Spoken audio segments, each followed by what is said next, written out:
bergeser ke narasumber yang ketiga.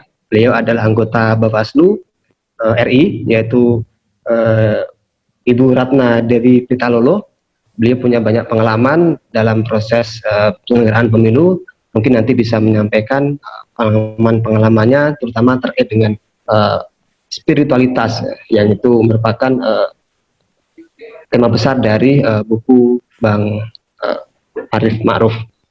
Pada Bu Ratna, kami persilahkan. Ya, terima kasih Adinda Moderator. Bismillahirrahmanirrahim. Assalamualaikum warahmatullahi wabarakatuh.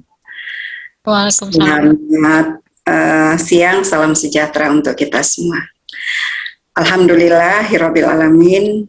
Wassalatu wassalamu ala asrafil anbiya'i wal mursalin Sayyidina Muhammadin wa ala alihi wa ashabi ajma'in, amma ba'du.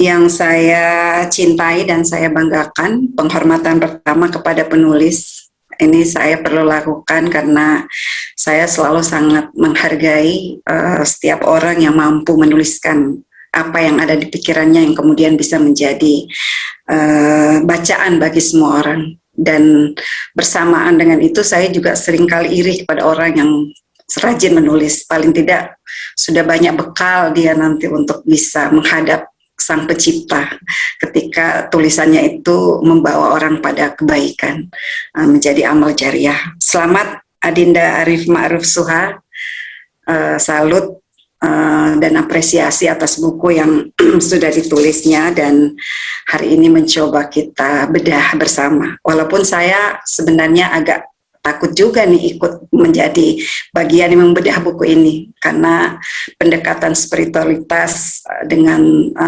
tasawuf ini sesuatu yang sebenarnya saya sangat fakir ilmu lah tentang hal ini, tapi saya mencoba berbagi, mudah-mudahan tidak mengurangi diskusi kita pada hari ini dan bisa memberikan manfaat. Yang saya hormati Pak Rektor, ini rektor teman saya nih, Pak Rahmat Bagja, Pak Asep Saifuddin, senang bisa. Terima kasih. Senang bisa. Pak Rahmat pada di sana ya? Rahmat Bagja masih di sana? Ya, masih Prof. Alhamdulillah. Bagus. Kemudian yang saya hormati adinda saya nih, saya pertama kali mendengar beliau menyampaikan pikirannya pada forum RDP Komisi 2, saya sudah meyakini beliau ini orang yang cerdas dan punya pemikiran-pemikiran yang sangat baik bagaimana membangun bangsa dan negara ini sebagai wakil rakyat. Adinda Rifki, mudah-mudahan tidak keberatan nih saya panggil Adinda ya. Mas Rifki, anggota Komisi 2 DPR RI dari fraksi PDI Perjuangan. Narasumber lainnya dan teman-teman yang tergabung dalam forum ini, saya kira banyak hal tadi yang sudah disampaikan dan sangat menarik dan memiliki nilai yang sangat luar biasa yang disampaikan oleh Prof. Asep dan juga Pak Rifki, tentu dari sudut pandang yang berbeda. Saya mencoba mendalami buku yang kita bedah pada hari ini. Saya share bahan agar tidak terjadi kesalahan atau sesat berpikir, jangan sampai menimbulkan kesalahan dalam forum ini. Beberapa hal coba saya lakukan untuk kemudian bisa berbagi pada forum ini. Secara teknis saya melihat memang buku ini sudah cukup baik ya. Saya kira kaidah-kaidah teknis dari buku yang kita bedah pada hari ini sudah tersusun dengan sangat rapi dan tentulah kita harapkan akan memberikan manfaat yang besar dan akan berada di rak buku kita, bagian dari literatur yang akan menjadi bacaan hari-hari kita. Seperti yang tadi disampaikan oleh Mas Rifki bahwa soal independensi penyelenggara memang saat ini sepertinya menjadi barang yang mahal. Tapi bagi saya ini tantangan yang luar biasa. Saya garis bawahi tadi dua hal penting, yaitu bahwa setiap penyelenggara itu pasti punya afiliasi politik dan hal yang bisa mengganggu independensi, kemudian juga tentu terkait dengan integritas penyelenggara itu adalah soal SDM dari sudut pandang kemampuan ekonomi yang sering mengganggu eksistensi mereka, integritas di dalam menyelenggarakan pemilu maupun pemilihan. Saya kira ini menjadi tantangan yang luar biasa tentu buat kami dan catatan penting bagi saya. Dan tentunya kekhawatiran-kekhawatiran yang muncul di publik, terutama mungkin yang muncul di kalangan politisi sendiri sebagai bagian yang tidak terpisahkan dari penyelenggaraan pemilu, baik ketika duduk merumuskan aturan undang-undang atau menyetujui PKPU maupun Perbawaslu yang menjadi aturan teknis di dalam menyelenggarakan pemilu ataupun terlibat langsung sebagai peserta pemilu, bisa terjawabkan dengan lahirnya buku yang ditulis oleh Arif Ma'ruf Suha. Karena dalam buku ini kita memang melihat bagaimana adinda kita mencoba melihat hal dari sudut pandang yang lain untuk memberikan kesadaran, ya, menggugah dari setiap penyelenggara yang hadir sebagai bagian untuk memastikan proses pemilu dan pemilihan itu berjalan dengan baik dari aspek proses dan juga hasil untuk melaksanakan tugas, fungsi, dan kewenangannya sebagaimana amanah dari undang-undang dan sesuai dengan apa yang menjadi sumpah janji jabatan yang telah dilakukan ketika proses pelantikan itu dilakukan. Dalam buku ini saya melihat ada beberapa hal penting yang memang menarik untuk kita diskusikan. Pertama, saya sangat bersetuju dan ingin menyampaikan bahwa pembedaan antara etika dan kode etik itu memang menjadi hal yang sangat penting untuk diberikan pemahaman kepada penyelenggara. Karena kalau kita bicara soal etika dan kode etik, itu memiliki perbedaan secara konseptual, di mana etika dan kode etik memang dalam banyak orang acap kali mengartikannya sama. Padahal etika merupakan konsep yang sangat universal yang memiliki nilai yang abstrak, sehingga dia masuk dalam rumpun ilmu filsafat. Bahkan Profesor Jimli Asidiki kemudian mempopulerkan konsep etika dengan filsafat etik. Dan kita bisa lihat ya bagaimana DKPP ketika diketuai oleh Profesor Jimli Asidiki itu bergerak menjalankan tugas, fungsi, dan kewenangannya di dalam menegakkan etik. Kemudian sebagaimana yang kita ketahui, etika pada prinsipnya bermain pada pusaran baik atau buruk, yang kemudian kalau kita kaitkan dengan norma, hal-hal yang bersifat normatif yang dituangkan dalam undang-undang disebut dengan benar atau salah, dengan ukuran-ukuran yang sudah ditentukan tentunya. Terkait dengan etika dan juga terkait dengan etika dalam perspektif yang luas dan etika dalam konteks normatif yang kemudian itulah yang menjadi dasar atau dasar penilaian di dalam menilai perilaku penyelenggara pemilu, baik itu KPU maupun Bawaslu. Nah, perkembangan pemikiran yang coba dituangkan oleh Adinda Arif Ma'ruf Suha tentu tidak hanya berkutat di seputaran hal yang berupa barisan kata-kata yang kemudian disahkan menjadi norma dalam satu buku undang-undang. Nah, melihat etika itu dengan pendekatan spiritualitas. Nah, pada subbab ini penulis mencoba membuka pintu tasawuf agar etika itu masuk ke dalamnya. Nah, ini saya kira yang sesuatu yang baru ya, yang perlu kita dalami. dan ini merupakan pemikiran yang sangat mendalam. Mudah-mudahan ini akan menjadi penuntun yang baik nantinya di dalam penyelenggara melaksanakan tugas, fungsi, dan kewenangannya.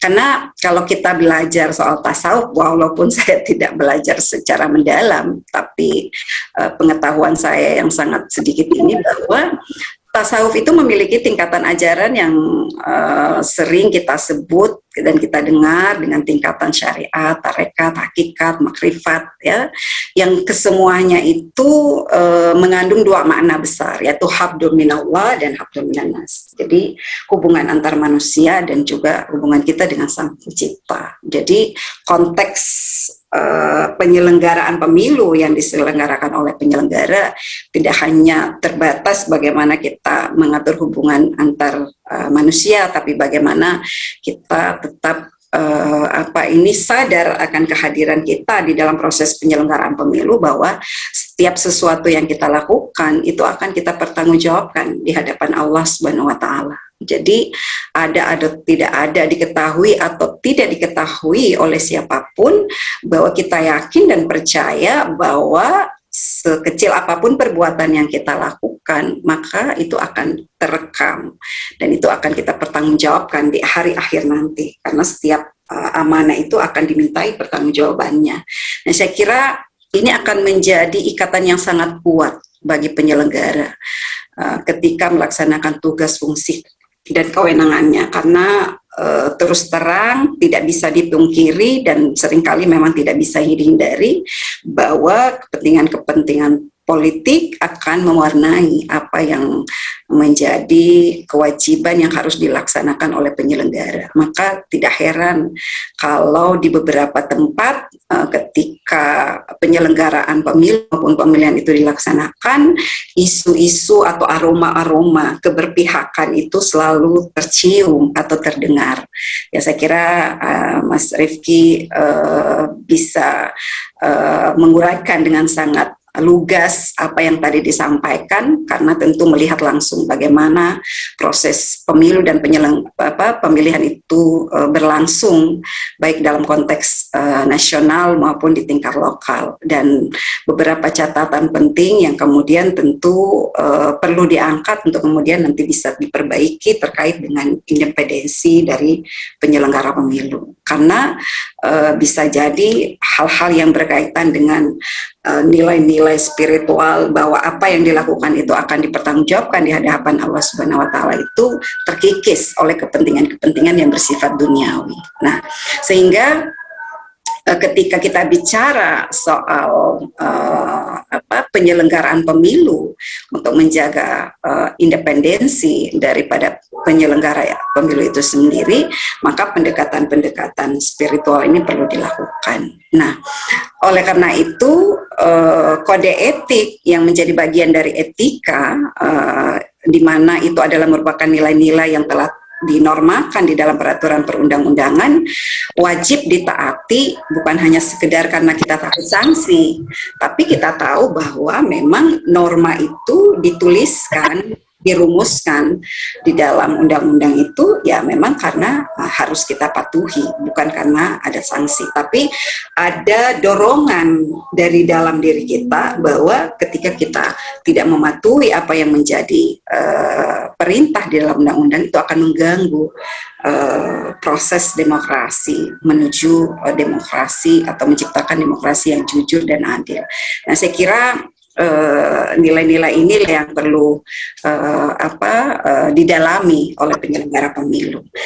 Kemudian di subbab lainnya, penulis mencoba menuangkan tentang pikirannya tentang spiritualitas dan tasawuf itu sendiri.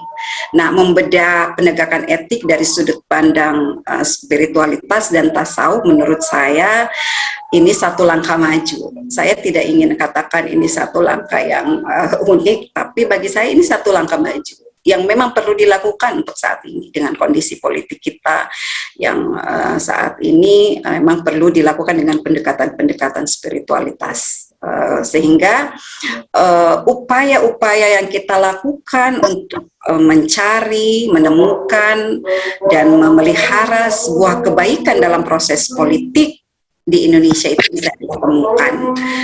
Sehingga kita harap nilai spiritual ini bisa melahirkan kesadaran akan dimensi transenden yang kemudian bisa diaktualisasikan dalam kerja-kerja penyelenggaraan pemilu. Kalau bagi saya bukan hanya oleh penyelenggara, tapi semua unsur yang terlibat di dalamnya. Karena kualitas pemilu dan pemilihan itu tentu kita sadari tidak hanya akan ditentukan oleh penyelenggara, tapi juga ditentukan oleh partai politik, ya, yang kemudian akan menjadi bagian dari peserta pemilu, kemudian pasangan calon, ya, calon anggota DPR, DPD, DPRD provinsi, kabupaten, kota, dan juga tentu tidak terlepas dari pengaruh keterlibatan daripada pemilih itu sendiri. Sehingga integritas penyelenggaraan pemilu itu tidak hanya ditentukan oleh integritas penyelenggara, tapi juga integritas peserta dan juga integritas dari pemilih itu sendiri.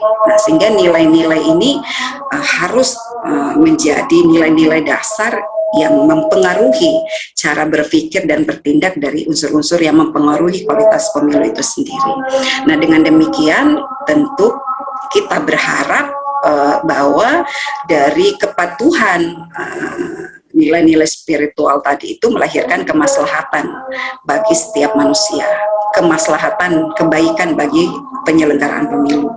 Saya kira kita sepakat pemilu dalam sistem apapun yang kita terapkan di dalam penyelenggaraannya, tentu tujuannya bahwa pemilu itu akan memberikan kebaikan, akan memberikan kebahagiaan, akan memberikan kemaslahatan bagi seluruh umat manusia, terutama tentu dalam konteks Indonesia harus memberikan kemaslahatan bagi seluruh bangsa Indonesia, seluruh masyarakat Indonesia. Nah, sehingga bagaimana pemilu itu dilaksanakan oleh penyelenggara, maka kehadiran DKPP yang diberikan tugas khusus untuk mengawal, untuk menjaga nilai etik dari penyelenggara itu haruslah juga menempatkan nilai-nilai spiritual sebagai pijakan di dalam memutus perkara-perkara etik. Saya kira di dalam beberapa forum RDP, Mas Rifki juga pasti mengikuti perkembangannya,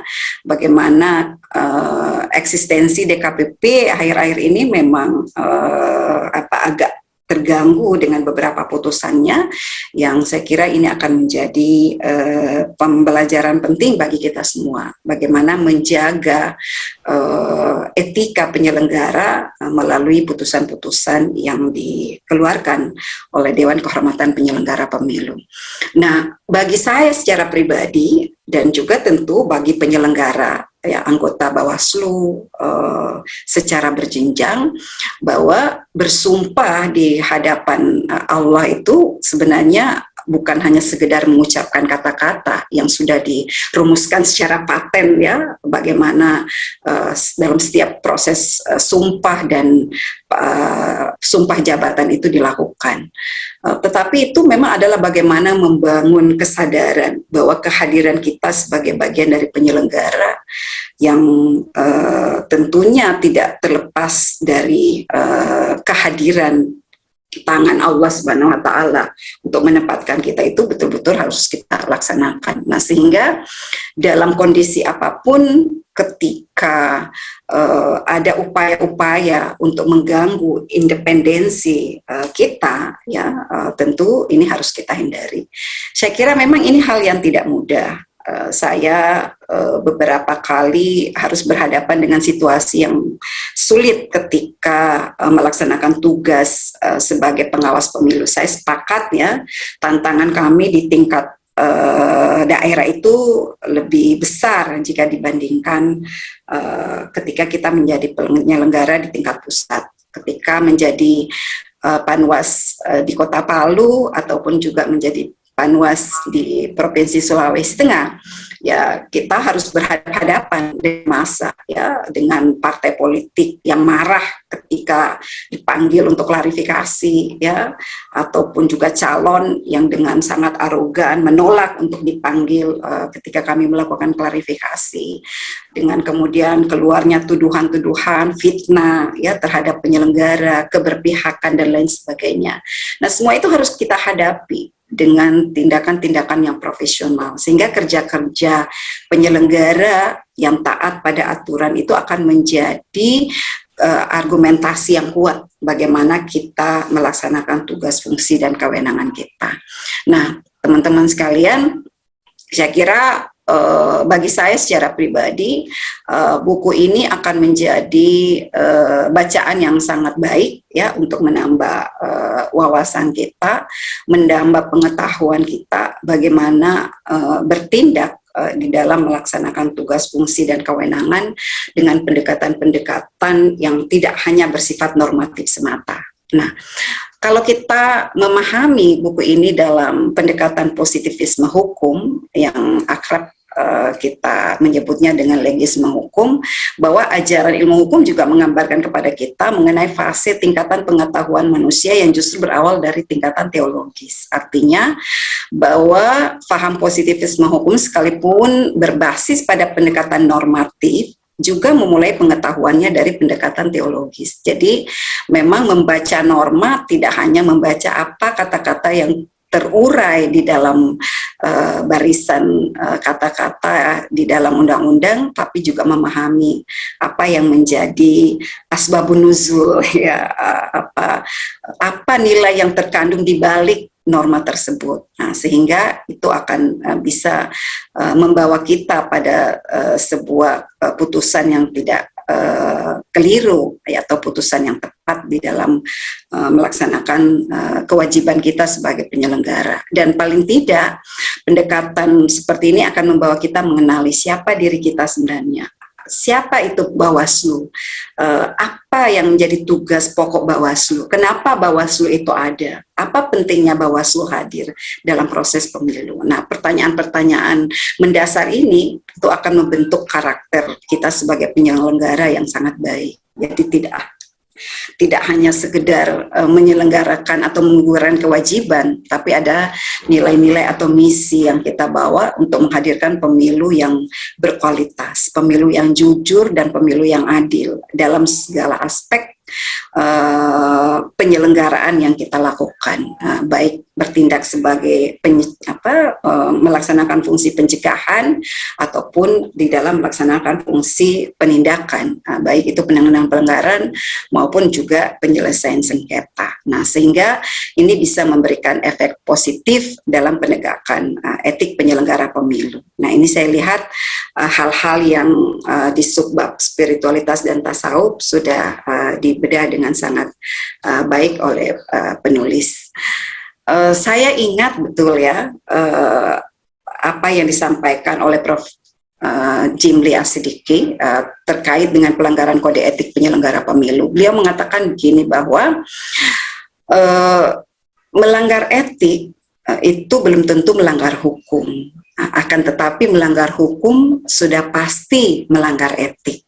Nah, narasi ini memberikan pesan bahwa konsep etik di dalam norma hukum belum sepenuhnya terakomodir. Ya, jadi sehingga etika itu sendiri yang kita pahami sangat luas, maka etika itu sangat erat kaitannya dengan yang namanya keadilan atau perbuatan baik. Nah, berbicara tentang pelanggaran etik, penyelenggara pemilu tidak terlepas dari dua simpul besar, yaitu soal integritas dan profesionalitas. Nah, sehingga dua hal ini digunakan sebagai bagian pindaian untuk melihat perbuatan penyelenggara pemilu dalam melaksanakan tugas dan kewenangannya.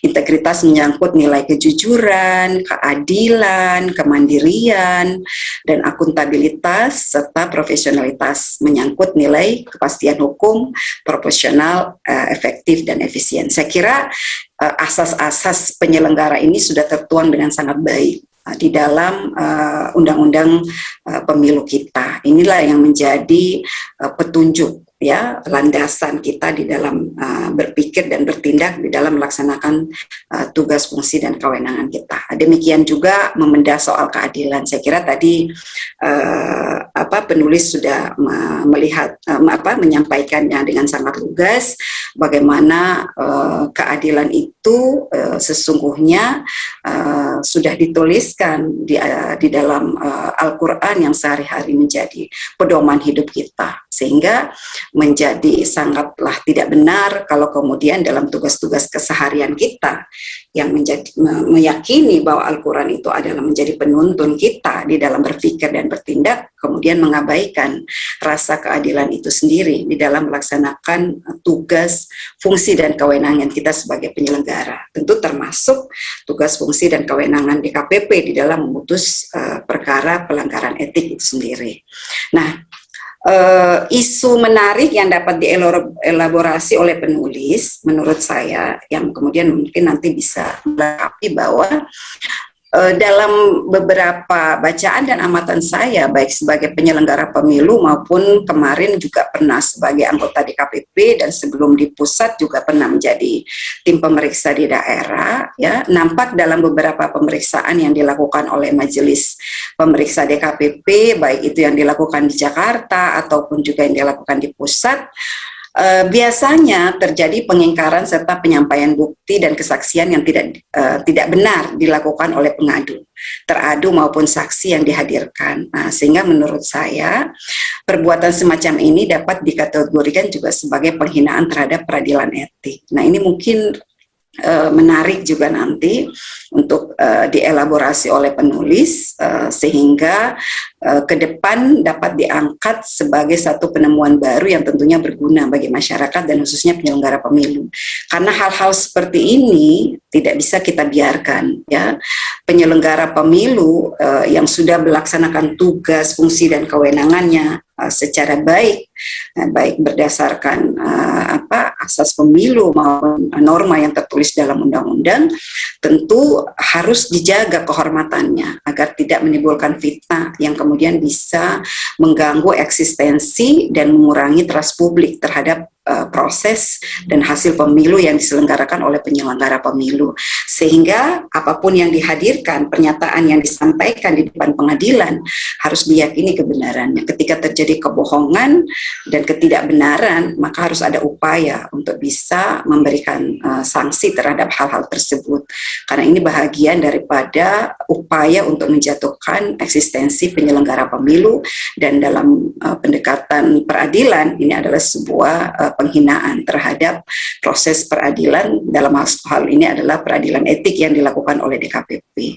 Saya kira penulis sudah menggambarkan beberapa modus pelanggaran kode etik yang telah diuraikan dengan sangat baik pada halaman 58 dan 59. Saya kira ini juga akan sangat baik dielaborasi kembali. Nah, mungkin isu di atas dapat menjadi bagian nanti yang dinarasikan, karena bisa saja isu di atas dapat dielaborasi pada narasi yang lebih baik untuk bisa dipahami oleh penyelenggara, terutama juga oleh pemeriksa baik di Jakarta maupun di daerah.